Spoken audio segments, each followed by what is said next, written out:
Hi, I'm Tony. My name is Stephen, I'm the guitarist for Classified. And I'm Joe. And Jimmy's over there. Jimmy don't want to be part of this interview. With Stephen robbing Dad's guitar from the bedroom and learning how to play it on his own. And then I was in messing around with him and I started singing songs. And we were only about 13 or 14 that stage. And then we just kept at it. And now we're here. And that's it. There's nothing in between that at all. Everything else just blasé, yeah. I started playing drums when I was about 16, and then with college and all, I kind of stopped for a few years. Didn't start again until I met these guys, so it kind of brought me back into it, against my will. Slowly but surely. Yeah. So yeah, that's it. I don't know. I suppose anything that I like. I don't like any particular band or anything like that. I always like kind of a song here, a song there from every band, but something with good guitar in it, good loud vocals, I suppose, and a good drum. I don't know what that is. Maybe the Killers or something like that. I don't know. That's Jeff Buckley, Savage. Bob Dylan, Savage. There you go. Apart from that, maybe Dave Gray, very good. A lot of singer-songwriter stuff. I'm going to say Baby Shambles, aren't you? No, I wasn't. No, I wasn't. But yeah, singer-songwriters, mad into singer-songwriters. I'm a little different. Here we go. My influence no, not so much, but no, I'm more interested in blues music and stuff like that, so I come from a slightly different perspective. But I think it works because when we go into the rehearsal room, then we come from different areas and we have these different ideas, so it usually gives us a bit of influence when it comes to writing songs, so it's a lot of fun. It either starts with me, I write all the songs, so it either starts with me coming to the guys going, here's a song, off you go, and they go make music to it. Or what's been later the case, the lads come up to me, here's a new song, put words to it. So it works both ways. Easier for me the other way around when I'm writing, they have to work around me. But it happens faster that way. But it happens the other way too. So a lot of the time, maybe Jimmy, the shy guy over there, would come up with a very good bass line. And then Stephen would add to it. Then Joe would put his spin on it. And it gently builds till we get some sort of structure going. And then I'll try and write something towards the tone or mood of the music. Or go into my old stuff and see can I fiddle stuff around and ruin it and bring it back together and see what happens. And hopefully we get a good song at the end of it. At the minute we are still working on the full album because, out of all of us, Jimmy would be the most, I would say, constructively critical of our material. So Jimmy wants a perfect 10, so we're going to keep going until we get the perfect 10. And at the minute we're on 6 or 7 or 8. There you go. So we're still working on that. So hopefully next year, by say mid next year, we should be ready to do our first album. The Unsigned Heroes competition was an internet-based competition. It's a UK and Ireland run competition that's open to all unsigned bands and artists. The one criteria is that the song that you submit hasn't been released and isn't signed to any label.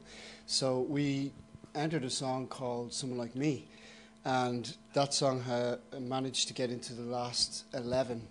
Unfortunately, at the time, February 2007, we didn't have much of a fan base, so we weren't getting the internet votes that, let's say, a lot of the other acts were getting. But I think having no fan base and getting into the last 11 was pretty good work. So it kind of gave us a lot of confidence with our songwriting, and helped us believe in what we were doing. I think that helped us stick together through some of the harder times when we were in the room and sweating away and finding everything difficult. Not getting into it all. Not getting anywhere. Just more work. That's it. It's all really to do with luck. Basically, everyone, you talk to anyone that's in the music industry, they'll say there's no formula for it. There's no, you can't work it this way. It has to be just all come together by accident, kind of, and there you make it. But I mean, if you work hard and you keep at it and keep doing it, you have more of a chance. It's like the lotto. If you have to keep going in every week to try and see can you win it. But basically, it's as hard as doing that as well, and especially in Ireland as well, where the music scene has kind of gone a bit, kind of Englishy, kind of trashy, kind of very trebly kind of sound coming these days. There's no hard rock in there, like the Killers and stuff like that. It's good coming over here. Maybe our sound will sound better somewhere else, but not in Ireland at the moment. We've kind of a different kind of more ballady kind of sound to us. So it's hard in this country where we found people like our music like in Asia and the Philippines were more famous over there than we are here. So we're a bit far away from playing a concert over there, but I don't know. Jimmy, the one that doesn't want to be in the interview. Basically, no, Jimmy's really good on MySpace. Like, I mean, our bass player over there, he's really good at that. Like, he talks and chats back to all the fans that we've, like, you know, emailed to listen to our songs, and we get good response on MySpace, you know. But it's, again, like, it wouldn't be so much Ireland as it is, you know, all across the world, like, and stuff like that. So for the last, like, 2 years or stuff, we've been building up, you know, friends on MySpace and stuff like that, and we've got good response. Like, you know, it's a really good tool to have as a band, you know, because anyone looking for music always, you know, hits to MySpace or MUZUTV, as it will be now in this country. So it's really good to have those things to get you going and stuff, you know. China. Joe. Again, that was through MySpace. Essentially, a company over there called Sunglow Entertainment came across our music on MySpace. I guess they noticed that we had a lot of Asian fans, and they thought, let's see if this works over here. So we were one of 3 Western bands that were taken. There was also a group from Austria and a group from the United States. So it was quite an experience. I mean, there were people there from all over Asia as well. And interestingly, because some of the people on stage were kind of big stars, everybody assumed that we were super famous. So we were literally treated like rock stars for a week. And, you know, it was just an amazing experience. Tony was signing autographs all over the place, and photographs were being taken. Because when we were over there, right, we had a little tour bus thing. And sorry, when we were over there, we had a little tour bus. Sorry, Andy. We had a little tour bus thing, and when we were coming into the park, this huge, gigantic, like, couple of mile park for the venue was, they stopped the traffic first and everything. It was like, stop, the bands are coming. We're like, oh, this is mental, looks great. We land back in Ireland. My car wouldn't start in the airport because I left the lights on. And I was so sickened because all week I was looked after. If there was anything wrong, I'd be like, there's nothing here, there. And then like 20 people, no, it's fixed. Brilliant. Oh, so depressing coming home.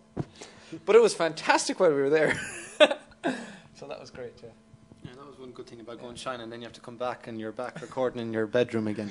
There's a big difference. It's kind of head-wracking, but it was an amazing experience altogether. It was really, really cool. And we really, I think our music went down very well with the audiences, and we were lucky enough to meet some of our fans from MySpace as well. They came to see our performance, and we got to meet some of the people that, you know, are emailing and especially in contact with Jimmy every day. So it was a really wonderful experience to actually meet them face to face and get their opinions in the flesh, so to speak. So that was really wonderful. I suppose any band that's trying to make it in Ireland, because it's hard. So, you know, let's see. Patrol, the Blizzards, very, very good. Blizzard's been working for a long time, so a lot of respect for them. They've been really working hard. De Laurentiis as well, they've been doing a lot of stuff as well.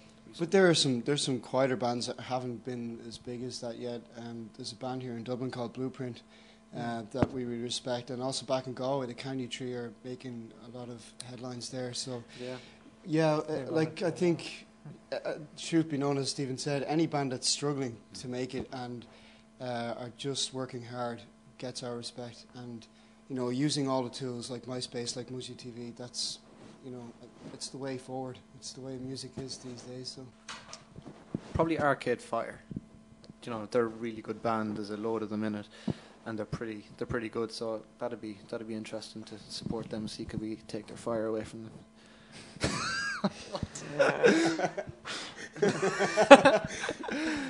Yeah, probably Arcade Fire, because they're really good. I'd like to listen to them.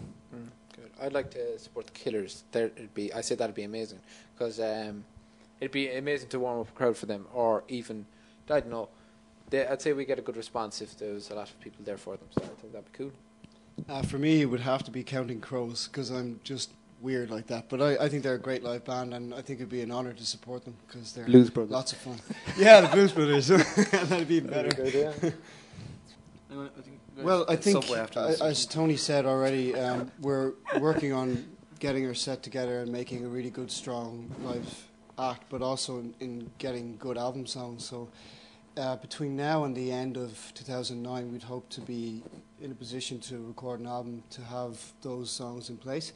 Also, just to build our fan base here in Ireland and abroad, continue to work on MySpace, and with MUZUTV, hopefully we'll reach a wider audience. So that's our goal at the moment. So contact us on MUZUTV, please. We're also trying to get a couple of gigs around Ireland as well. We're trying to do a little bit of a tour next year, hopefully with a band. So that comes together, that'd be great. And as well as that, if any other gigs pop up, we might be doing some English gigs, but we still have to organise all this sort of stuff. As we confirm, so until then, we're just working on it. That's it. Should we explain the music stand? You might have thought that this was on a music stand in one of the videos. Probably think it was just music, but in fact, this was It's what just a Tony cat. was looking at from time to time during one of those songs. It's his pet at home. He can't live without his cat. He doesn't have a photograph, so we had to draw one on it. Otherwise, he wouldn't have come up here. We wouldn't even have a video. We wouldn't be talking here. So. There you go. What about? Look at it. What about the photo? What could you say about that photo? It's this inspiration for me. No, it's me. No, he looks like his mother, though. You know, the hair. There you go. Pose. I'm in Egypt. He didn't know we were going doing this. He's not a big-headed person or anything like that. We just took it on him by surprise to make him look like a fool.